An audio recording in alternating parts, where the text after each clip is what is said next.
Hello ulit sa inyong lahat. Welcome to another vlog. So right now, i-share ko sa inyo yung experience ko about riding the new Riyadh bus service. Dito tayo sa Qurais Road. Ito yung pinakamalapit na bus station sa lugar ko sa Rauta. So we're here at Qurais 401. Then yan, check lang muna natin doon sa display kung ilang minuto pa bago dumating ang bus natin na sasakyan. So on this station, bus numbers 10 and 250 ang dumadaan dito. Dark card na nabili ko na dito sa ticketing vending machine dati pa. So itry ko lang na ipakita sa inyo about sa ticketing vending machine.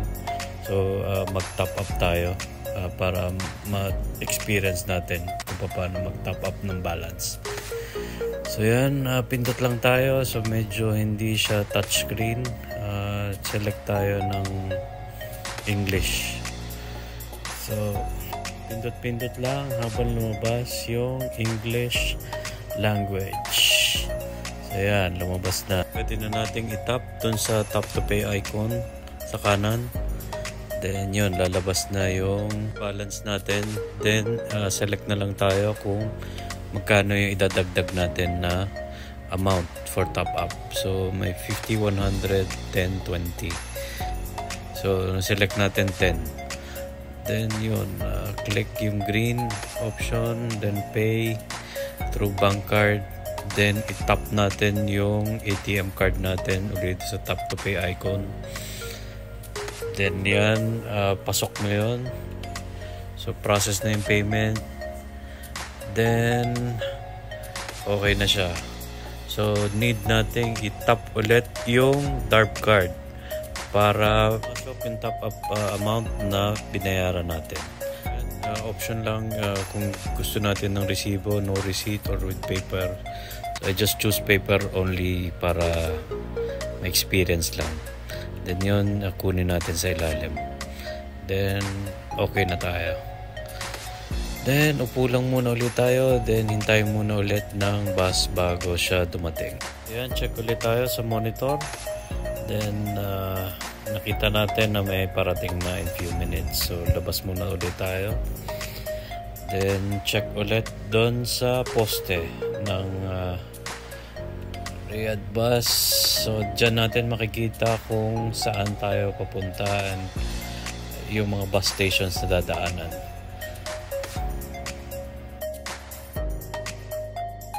Ayan, may dumating na nga na bagong bus. So hindi na natin nakuha na parating siya. Then pasok tayo, nag-tap tayo doon sa leader. So ayan, makikita natin sa loob na sobrang bago lahat. Lahat ng mga upuan. Sobrang linis sa loob ng bus. Sa harapan ko, ito yung area na upuan ng mga persons with disabilities or wheelchaired persons. At sa harapan is usually for families. Pero kung wala namang sakay na families or women, walang problema. Pwede kang sumakay o umupo sa harapan. Sightseeing lang tayo sa labas, mga nadadaanan natin ng mga lugar. Okay lang na sumakay sa bus kung hindi kayo nagmamadali. Kasi usually, if kagaya ko, papuntang Batha, it would take around 1 hour. Medyo matagal. So yan, solo-solo natin yung bus.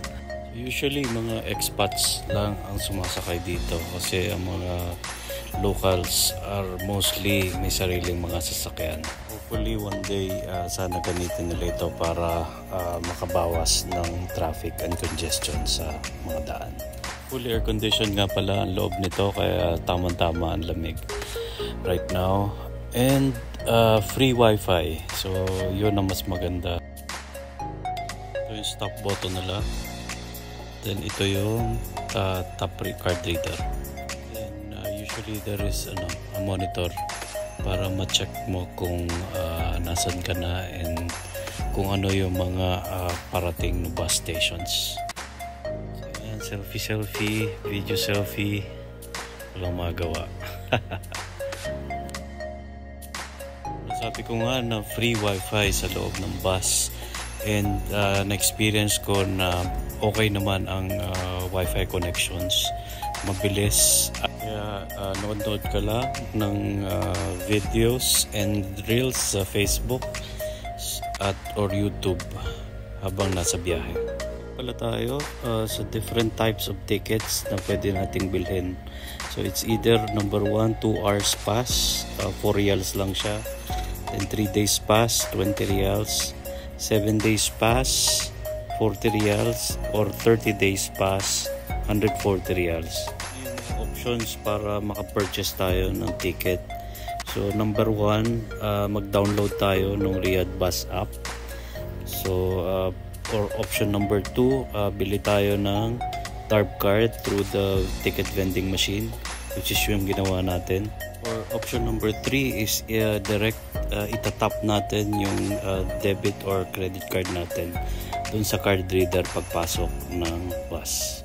Pag tap natin ng card is usually sa pagpasok lang natin ng bus at hindi na natin gagawin paglabas ng bus. Kung magpapalipat-lipat tayo ng bus na sasakyan, need pa rin natin na itap ulit yung ating TARP card sa card reader pagpasok ng bus, at hindi naman siya mababawasan unless within the 2 hours validity period.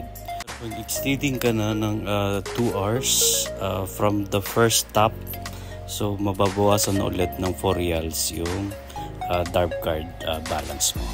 As a general rule, eating or drinking is not permitted inside the bus, but any food or drinks can be brought on board, but should be on closed container and spill proof. So another rule, pets are not allowed inside the bus. And video selfie lang tayo kahit mag-isa. Bababa na tayo ng bus.